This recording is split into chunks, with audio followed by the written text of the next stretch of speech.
Lesson 60, Too Early and Too Late. In this last lesson, we'll talk about being punctual.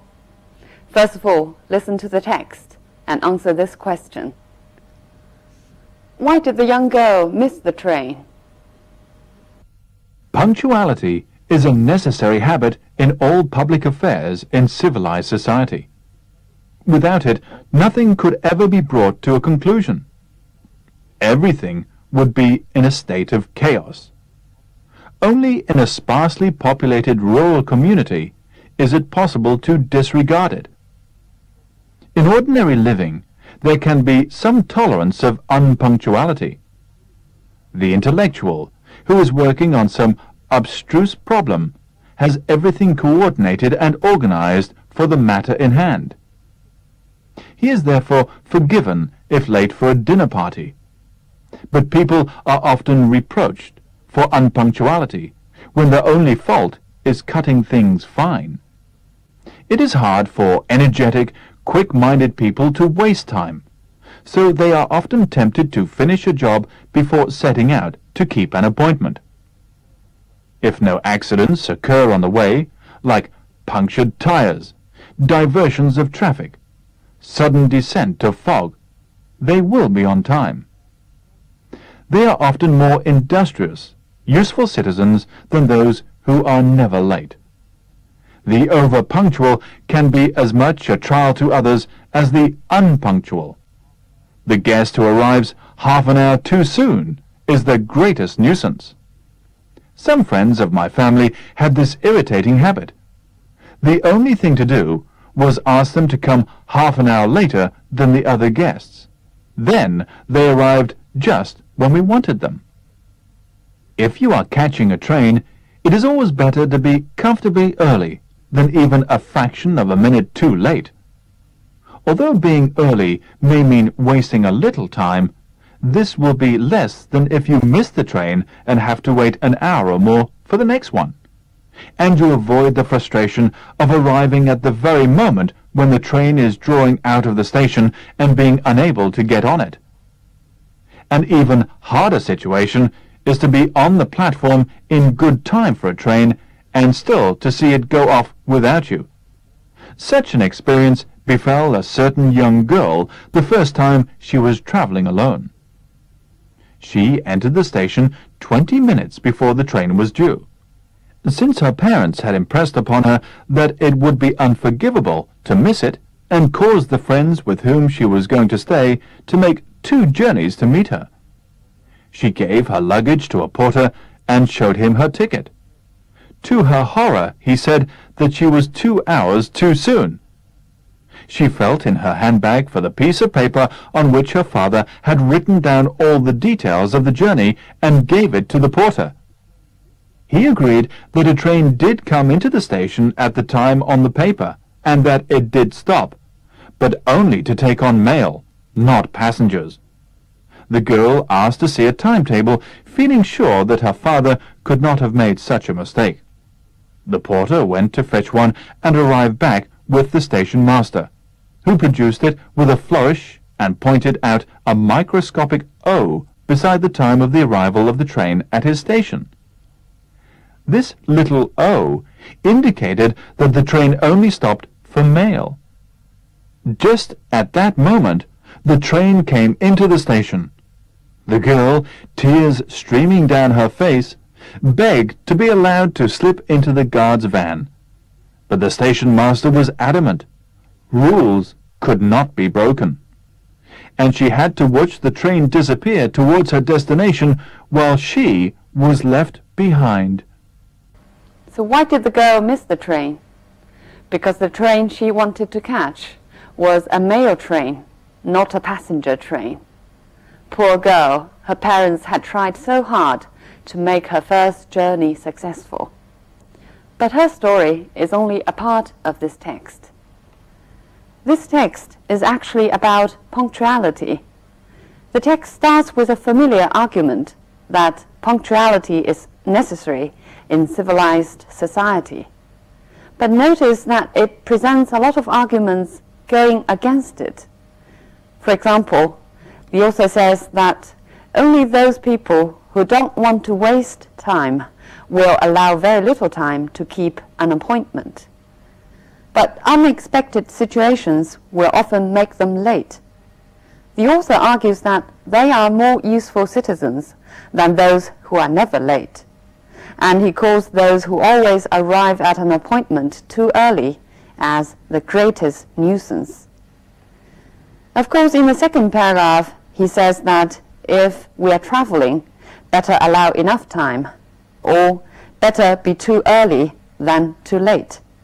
And then he gives us the example of this girl who was punctual but still missed the train, indicating that sometimes punctuality can fail us. So in a sense, this text is more about the complexity of punctuality. Let's first look at some language points. Only in a sparsely populated rural community is it possible to disregard it. Only here is put at the beginning of the sentence, so that you see there's an inversion. 所以我们看到句子有倒装。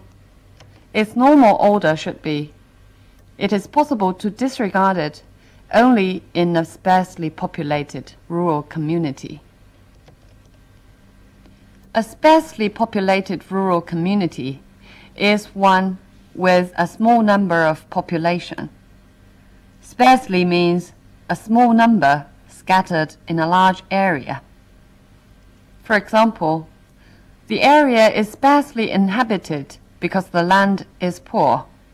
因为土地贫瘠，所以这个地区人口稀少。Our house is still sparsely furnished, which means our house doesn't have too many pieces of furniture right now. Is it possible to disregard it? Disregard means ignore. The usual collocations include disregard a habit, or disregard social conventions, or disregard customs. Here it is disregard the convention of punctuality. Some tolerance of unpunctuality, the opposite of punctuality, and punctuality appears as the first word in this text. Punctuality is a necessary habit in all public affairs in civilized society.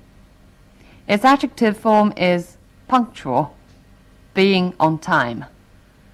For example, one is expected to be a punctual person in civilized society. The intellectual who is working on some abstruse problem has everything coordinated and organized. An intellectual is a highly educated person whose major works are involved with studying or careful thinking. 相当于中文的知识分子。Intellectual is also the adjective of intellect. Intellect refers to the ability to think intelligently, 理性或者说智性。For example, your writing should appeal more to the intellect than the emotion. 你的文章应当诉诸智性或者说理性，而不是情感。My job doesn't provide much intellectual stimulation. My job doesn't have too much stimulation in the intellect. Notice that intellect means differently from intelligence. Intelligence refers to the ability to understand or to learn, judge. 智力. IQ is actually the initials of intelligence quotient, 就是智商. Its adjective form is intelligent, which means bright, clever. For example, she was an intelligent student at school. Who is working on some abstruse problem. Abstruse means very difficult to understand, 深奥的. For example, you can describe a philosophical essay as abstruse. Has everything coordinated. Coordinate means make various things or parts work effectively as a whole. 协调. For example, we need someone to coordinate the whole project. The matter in hand. In hand here means something important at this moment. We'll look at more examples. I wish you could concentrate on the job in hand. I wish you could concentrate on the most important job right now. I've got enough money in hand now to buy a new car. Enough money in hand means enough money available. They have had plenty of time to prepare, so the arrangements should be in hand. In hand here means ready. Their only fault is cutting things fine. Cut things fine means allow very little time or money to do something. For example, she arrived 10 minutes before her flight, so she was cutting a bit fine. Before setting out to keep an appointment. Keep an appointment means to remember to go to an appointment that you have already made. Let's look at more examples about how to use the word to express different things related to an appointment. I'd like to make an appointment with Dr. Wilson, please. To set up an appointment at certain time or place, you say, make an appointment with somebody. I'm afraid I'll have to cancel my dental appointment. If you can't make your appointment, you cancel the appointment. If he didn't have a secretary to remind him, he wouldn't keep any of his appointments. He wouldn't remember to go to any of his appointments already made. It's already the second appointment I have missed. Miss an appointment, fail to catch up with the time of the appointment. Diversions of traffic. Diversion here means the change of route or direction of traffic. I'll give you one more example. The diversion of the railway line is likely to take at least a year. It refers to the project of changing the railway route. Diversion can also mean taking your attention away. For example, does your city have any diversions apart from pubs and nightclubs? Diversions refer to those places which can take your attention on work away, referring to entertainments. The overpunctual can be as much a trial to others as the unpunctual. Trial here means the person or thing that causes a lot of trouble or problem. For example, he was a real trial to his parents when he was young. He was a real troublemaker, headache, or problem to his parents. Trial by jury is a fundamental right. Here, trial is being used with its most basic meaning, 审判。陪审团的审讯是最基本的权利。She's having a 3-month trial, and if she's good enough, she'll be given a permanent job. Trial here refers to the period of time when her abilities were tested. 试用期。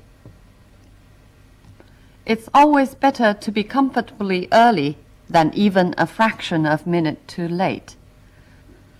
Comfortably here means sufficiently, allowing enough time. Look at this example. The car can hold 5 persons comfortably, which means the car has sufficient space for 5 persons. Comfortably means enough. The draw goes in and out comfortably. Here, comfortably means easily. A fraction of a minute too late. Fraction means a small amount or a small part of something. A fraction of a minute too late means a very short time too late. Look at this example. She hesitated for a fraction of a second before responding. Means she almost didn't hesitate at all before responding. Look at this one. Can you open the window just a fraction? Can you open the window just a little bit? The train is drawing out of the station. Draw out is often used to describe vehicles moving out. For example, the cars drew out one by one as the party was over. Drew out means the cars moved out one after another. The opposite direction would be draw in or draw into. For example, she looked eagerly along the platform as the train drew into the station, as the train moved into the station. Such an experience befell a certain young girl. Befall is a literary word, meaning happen to somebody. For example, should any harm befall me, you must take care of my son. If any harm happens to me. Notice that befall is usually used to describe something bad. Before the train was due. Be due means be expected to arrive at a certain time, or be expected to happen at a certain time. For example, the rent is due on the 5th of every month. So you must pay the rent on the 5th of every month. The meeting is due to be held in 6 months' time. The meeting is expected to be held then. Her parents had impressed upon her that it would be unforgivable to miss it. Impress upon somebody means make somebody realize the importance of something. For example, she's always trying to impress upon me or impress on me how much easier life is if one is organized. She's always trying to make me realize the importance of being organized. She felt in her handbag for the piece of paper. Feel here means to touch something in order to discover it.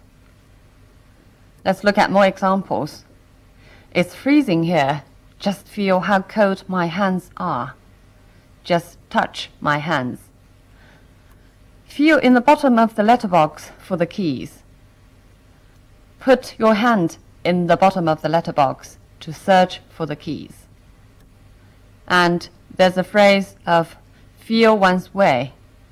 For example, the room was so dark that I had to feel my way to get to the door. This text is entitled Too Early and Too Late. The text actually has given us a lot of different ways of expressing time. Let's look at them. The overpunctual can be as much a trial to others as the unpunctual. Overpunctual actually is another way to say too early, and unpunctual, naturally, late. The guest who arrived half an hour too soon. Too soon is another way of saying too early. An even harder situation is to be on the platform in good time.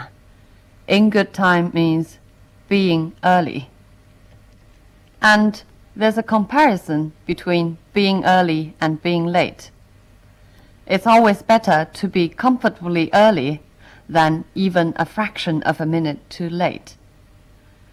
Comfortably early is a more precise expression. Not too early, but early enough.